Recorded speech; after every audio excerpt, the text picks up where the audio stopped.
আমরা হোটেলে আমাদের লাগেজ রেখে আমরা এখন একটু ঘুরতে বেরিয়েছি তোপচাঁচি লেক। আর কোনো এক সময় উত্তম কুমার যে বাড়িতে থাকতেন, এখন অবশ্য হাত বদল হয়েছে নাকি, সেই বাড়িটা দেখবো যাচ্ছি। এইটা নাকি কোনো এক সময় মহানায়ক এই বাড়িটায় থাকতেন। পরিবেশটা দেখো কি সুন্দর, তাই না? হোটেলের ছেলেটি বলে এখানে অনেক প্রপার্টি উনি কিনেছিলেন, খুব ভালো লেগেছিল হয়তো কোনো এক সময় এখানে এসে।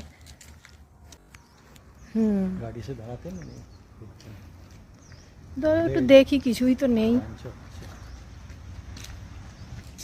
এই হচ্ছে ওনার বাড়ি, কেউ নেই, ফাঁকা। বাবা কি অবস্থা! এই হচ্ছে বাড়ির ভেতরের অবস্থা, দেখলে ভয় করে।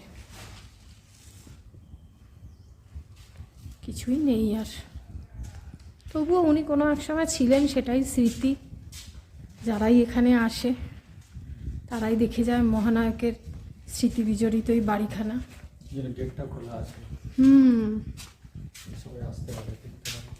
বাবারে কি ভগ্ন দশা! এটা অনেকেই দেখে, আমরা তো দেখি ভিডিওতে না।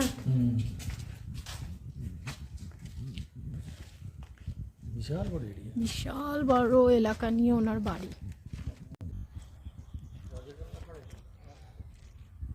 আরো আগে যদি আসতে শীতের সময়, তারপর টুরিস্টের ভিড় থাকতো।